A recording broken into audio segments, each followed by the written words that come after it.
नमस्कार, बात तो चुभे की देख रहे हैं आप। मैं हूं आपके साथ पूजा। आज लेकर आई हूं वो बात जो निशिकांत दुबे का विरोध कर रहे हैं उन्हें बड़ा चुभेगी, मोदी विरोधियों के दिल पर लगेगी और सुप्रीम कोर्ट की पोल खोलूंगी, क्योंकि न्यायपालिका, कार्यपालिका और विधायिका को लेकर जारी बहस के बीच बीजेपी सांसद निशिकांत दुबे ने एक और बड़ा खुलासा कर दिया है। कांग्रेस राज के काले कारनामों को सामने लाते हुए एक नया बम फोड़ दिया है।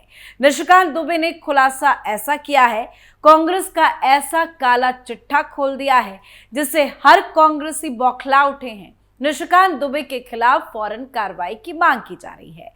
तो आज अपने शो में आपको बताऊंगी कि आखिर अब निशिकांत दुबे ने कैसे विपक्ष को सुप्रीम कोर्ट को लपेटा है, क्या बड़ा खुलासा निशिकांत दुबे ने किया है और सुप्रीम कोर्ट में निशिकांत दुबे के मामले को लेकर मामला कहां तक पहुंचा है। निशिकांत दुबे क्या अवमानना में नपेंगे, आज इसी को भी समझेंगे। तो चलिए शो शुरू करते हैं। बताती हूं वो सारी बात जो निशिकांत दुबे विरोधियों को बड़ा चुभने वाली है। जब जब किसी ने सिस्टम से सवाल किया, उसे चुप कराने की कोशिश हुई। जब जब किसी ने सच दिखाया, उसे अदालतों, एजेंसियों और मीडिया ट्रायल में घसीटा गया।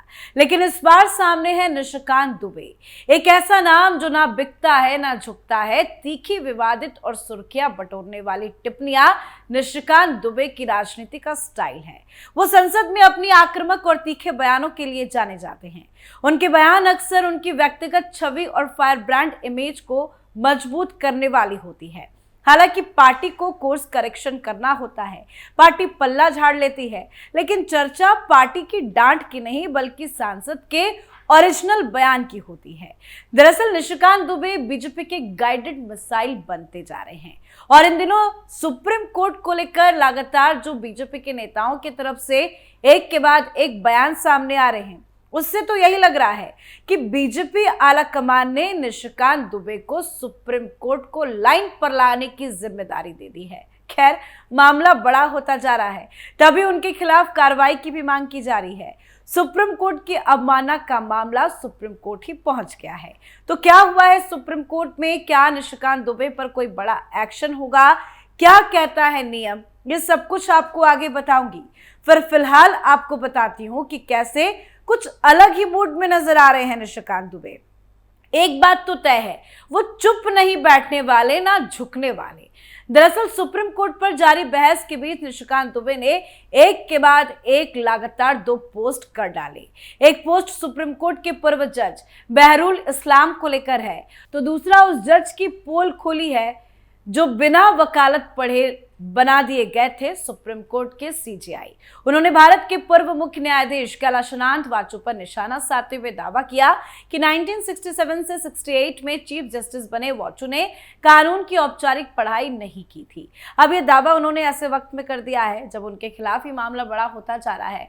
तो पहले आप निशिकांत दुबे का ट्वीट देखिए, जिसमें उन्होंने लिखा है कि क्या आपको पता है कि 1967 से 68 में भारत के मुख्य न्यायाधीश कैलाशनाथ वाचू जी ने कानून की कोई पढ़ाई नहीं की थी।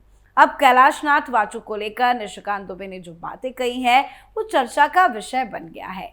अब जो लोग नहीं जानते कैलाशनाथ वाचू को, जरा उनकी डिटेल्स जान लीजिए और फिर आगे कुछ और जानकारी दूंगी।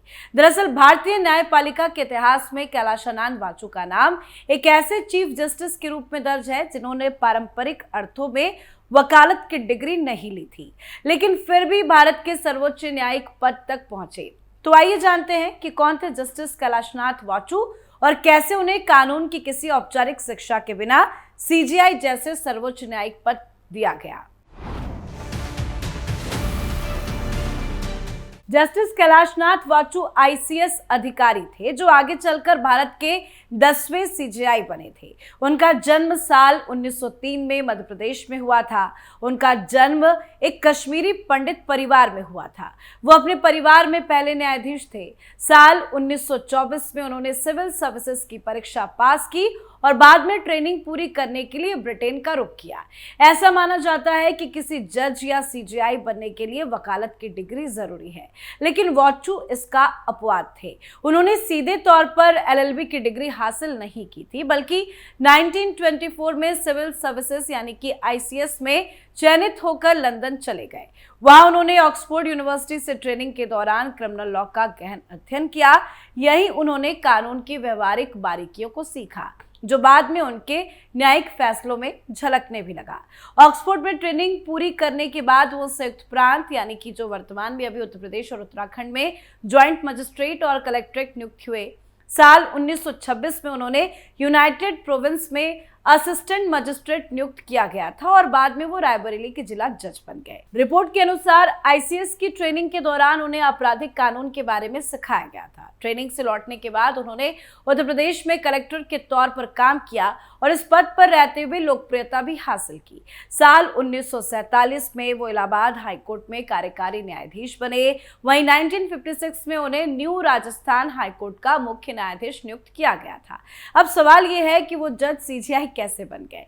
दरअसल जस्टिस वाचू के सीजीआई बनने की कहानी भी बड़ी दिलचस्प है। 11 अप्रैल 1967 को तत्कालीन सीजीआई के सुब्बाराव ने राष्ट्रपति चुनाव लड़ने के लिए अचानक से इस्तीफा दे दिया। इसी स्थिति में वाचू, जो अनुभव में वरिष्ठ थे, उनको 24 अप्रैल 1967 को सीजीआई नियुक्त किया गया। उन्होंने 24 फरवरी 1968 तक लगभग 11 महीने तक ये पद संभाला। उनके कार्यकाल में सुप्रीम कोर्ट ने कई महत्वपूर्ण फैसले भी सुनाए और वो 2286 बेंच का हिस्सा रहे, जिनमें 355 फैसले लिखे गए। वाचू 1950 से 51 में यूनाइटेड प्रोविंस कमेटी और अन्य महत्वपूर्ण समितियों में भी शामिल रहे। उनकी प्रशासनिक और कानूनी विशेषज्ञता ने उन्हें बिना औपचारिक कानूनी शिक्षा के ही सीजीआई के पद तक पहुंचा दिया। वो 10 महीनों तक पद पर रहे और 24 फरवरी 1968 को रिटायरमेंट का ऐलान कर दिया। कार्यकाल के दौरान उन्होंने 355 फैसले सुनाए हैं। इसके बाद उनके उत्तराधिकारी जस्टिस मोहम्मद हिदायतुल्लाह बने। तो ये तो हमारे देश का हाल है और इस तरह देश में न्याय हुआ है। सिस्टम में कितना कचरा है ये बात किसी से छिपी नहीं है और उसी बात को तो उजागर किया जा रहा है और इसे ही खत्म करने की तैयारी हो रही है। जो कांग्रेस आज लोकतंत्र और संविधान की बड़ी बड़ी बातें कर रही है, जरा उनके काले कारनामों को भी तो देख लीजिए। खुलासे के बाद संविधान बचाओ का नारा लगाने वाली कांग्रेसी नेता निशाने पर आ गए हैं। लोग सोशल मीडिया पर कांग्रेस पर तंज भी कस रहे हैं, पर निशिकांत दुबे ने एक नहीं एक और बम फोड़ा है। उन्होंने उच्च न्यायपालिका में नियुक्तियों को लेकर कांग्रेस पर हमला करने के लिए पूर्व राज्यसभा सदस्य और सुप्रीम कोर्ट के पूर्व जज बहरुल इस्लाम का उदाहरण दिया। एक और धमाकेदार ट्वीट में उन्होंने लिखा, वो ट्वीट आपको दिखा रहे हैं, कि कांग्रेस के संविधान बचाओ की एक मजेदार कहानी। असम में बहरुल इस्लाम साहिब ने कांग्रेस की सदस्यता 1951 में ली। तुष्टिकरण के नाम पर कांग्रेस ने उन्हें 1962 में राज्यसभा का सदस्य बना दिया। 6 साल बाद दोबारा 1968 में राज्यसभा का सदस्य सेवा भाव के लिए बनाया। इनमें बड़ा चमचा कांग्रेस को नजर नहीं आया। राज्यसभा से बिना इस्तीफा दिलाए हाईकोर्ट का जज 1972 में बना दिया। फिर 1979 में असम हाईकोर्ट का कार्यवाहक मुख्य न्यायाधीश बना दिया। बेचारे 1980 में रिटायर हो गए, लेकिन ये तो कांग्रेस है। जनवरी 1980 में रिटायर हुए जज को दिसंबर 1980 में सीधे सुप्रीम कोर्ट का जज बना दिया। 1977 में इंदिरा गांधी जी के ऊपर लगे सभी भ्रष्टाचार के केस इन्होंने तन्मयता से खत्म कर दिए। फिर खुश होकर कांग्रेस ने 1983 में सुप्रीम कोर्ट से रिटायर कर कांग्रेस से राज्यसभा का तिबारा सदस्य 1983 में ही बना दिया। मैं कुछ नहीं बोलूंगा। तो इस तरह के ट्वीट ये साफ साफ इशारा कर रहे हैं कि निशिकांत दुबे तो चुप नहीं होने वाले। वो तो अब कांग्रेस को लपेटेंगे, सुप्रीम कोर्ट की भी पोल खोलेंगे। आगे कुछ और बताऊंगी, लेकिन बहरुल इस्लाम जिसका मैंने अभी जिक्र किया, जिसका निशिकांत दुबे ने जिक्र किया, उसकी कुछ डिटेल्स आपको बता देती हूँ। बहरुल इस्लाम असम हाई कोर्ट में 1951 में एक वकील के रूप में रजिस्टर्ड हुए और सुप्रीम कोर्ट में 1958 में रजिस्टर्ड हुए। हालांकि उन्होंने 1956 में कांग्रेस पार्टी की सदस्यता ले ली और 1962 में उन्हें राज्यसभा भेज दिया गया। 1968 में उन्हें फिर से राज्यसभा भेजा गया। इसके बाद 1972 में उन्हें असम और नागालैंड हाईकोर्ट, गुवाहाटी हाईकोर्ट का जज नियुक्त कर दिया गया। राज्यसभा से उन्हें इस्तीफा देना पड़ा। इसके बाद 1979 में उन्हें गुवाहाटी हाईकोर्ट का चीफ जस्टिस नियुक्त किया गया।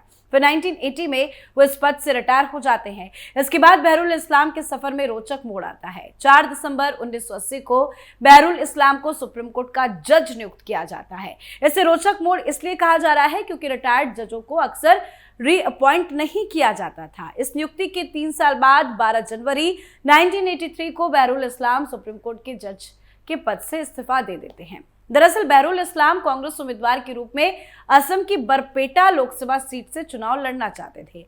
हालांकि इस दौरान चुनाव पोस्टपोन कर दिया जाता है। इसके बाद कांग्रेस उन्हें एक बार फिर से राज्यसभा भेज देती है। तो झारखंड के गोड्डा से लगातार 4 बार सांसद जीतने वाले निशिकांत दुबे ने अपने बयानों से बड़ी बड़ी शख्सियतों की पोल खोल दी है। वो लगातार वार कर रहे हैं और वो चुप बैठने वाले नहीं हैं।